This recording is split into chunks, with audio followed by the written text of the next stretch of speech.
Hello viewers, welcome to Filmy Craft. நான் உங்கள் அருண்.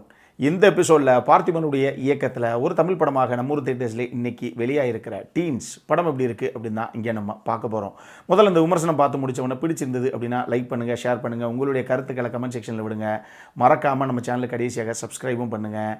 இப்போ இந்த படத்துடைய கதை என்ன அப்படிங்கிறத லைட்டாக இங்கே நம்ம பார்த்துடலாம். 13 டீனேஜ் பசங்க பொண்ணுங்க எல்லாரும் சேர்ந்த இந்த குரூப்பு ஒரு நாள் ஸ்கூலில் பங்க் பண்ணிவிட்டு இதில் ஒரு பொண்ணுடைய பாட்டி வீட்டுக்கு போகணும் அப்படின்னு சொல்லி பிளான் பண்ணுறாங்க. அப்படி அவுட்டிங்க போகலாம் அப்படின்னு கிளம்புற அன்னைக்கு ஆந்த வேளை இவங்க அடுத்தடுத்து சந்தித்த சம்பவங்கள் தான் இந்த படத்துடைய மொத்த கதையை. இந்த படத்தை பொறுத்தளவுக்கு இது ஒரு எக்ஸ்பெரிமெண்டல் ஃபிலிம் அப்படின்னு தான் நான் சொல்லுவேன். ஏன்னா இந்த படத்தை பார்த்து முடிஞ்சவொன்னே அந்த மாதிரி ஒரு ஃபீல் தான் எனக்கு கிடைச்சிது. உங்களுக்கும் இதே ஃபீல் வரலாம், அதனால் நான் முதல்ல சொல்லிடுறேன். அதே மாதிரி இந்த படத்துடைய டார்கெட்டட் ஆடியன்ஸ் யார் அப்படின்னு கேட்டிங்கன்னா, கிட்டத்தட்ட ஒரு 10 வயசுலேருந்து ஒரு 14 வயசுக்குட்பட்ட அந்த பசங்க, இந்த டீனேஜ் பசங்க இருக்காங்க. அவங்க 13-14 போனதுக்கப்புறம்லாம் அவங்க தான் பெற்றவங்களை எப்பயுமே எகத்தாளமாக பேசுகிறது, பெற்றவங்க என்ன தான் பாசத்தை கொட்டி பார்த்துக்கிட்டா கூட அதை எந்த அளவுக்கு கரெக்டாக தப்பாக புரிஞ்சுக்கணுமோ அப்படி புரிஞ்சுக்கிட்டு ஃப்ரெண்ட்ஸுக்கிட்ட அவங்கள பற்றி கமெண்ட் பண்ணுறது, அந்த வயசுக்கே உரித்தான அந்த லவ் இன்ட்ரெஸ்ட்டு, அந்த க்ரஷ்ஷு அப்படிங்கிற மாதிரி பல விஷயங்களை இந்த கதைக்குள்ளேயே அப்படியே போகிற போக்கிலேயே பல இடங்களில் பார்த்திபன் டச் பண்ணிட்டு போயிருக்காப்புல. அதனால் அந்த பசங்க தான் டார்கெட் ஆடியன்ஸோ, அவங்களுக்கு இன்னும் பெட்டரான ஒரு கனெக்ட் கிடைக்குமோ அப்படிங்கிற மாதிரி ஒரு ஃபீல் தான் இந்த படம் பார்த்து முடியும் போது எனக்கு கிடைச்சிது.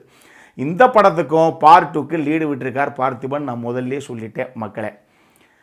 இந்த படத்தை பொறுத்தளவுக்கு இந்த 13 பசங்க ப்ளஸ் பார்த்திபன் இதுதான் முக்கியமான கதாபாத்திரங்கள்னே வச்சுக்கோங்களேன். இந்த 13 பேருமே எடுத்துக்கிட்டு அந்த கதாபாத்திரத்தை அந்த வயசில் எந்த அளவுக்கு புல் ஆஃப் பண்ண முடியுமோ அதை நேர்த்தியாகத்தான் நீட்டாகத்தான் கொண்டு வந்திருக்காங்க ஸ்க்ரீனில்.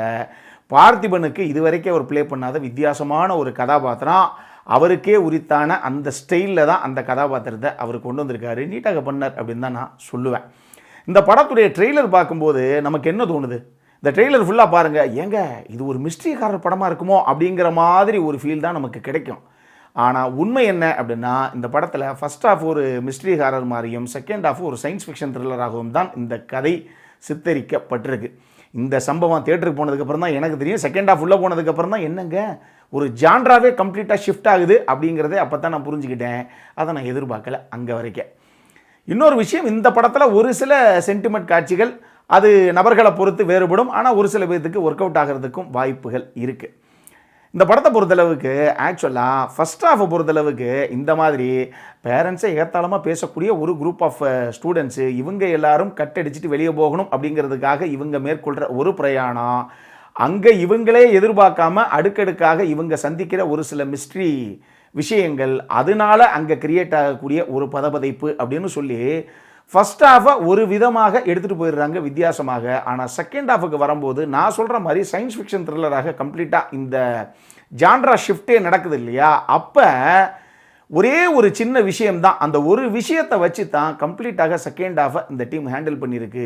அதில் டெஃபினட்டாக ஸ்க்ரீன் பிளேயில் கொஞ்சம் ஸ்லோ டவுன் ஆகுது இந்த கதைக்கிழமை, அது சொல்லப்பட்ட விதத்துலேயும் சரி.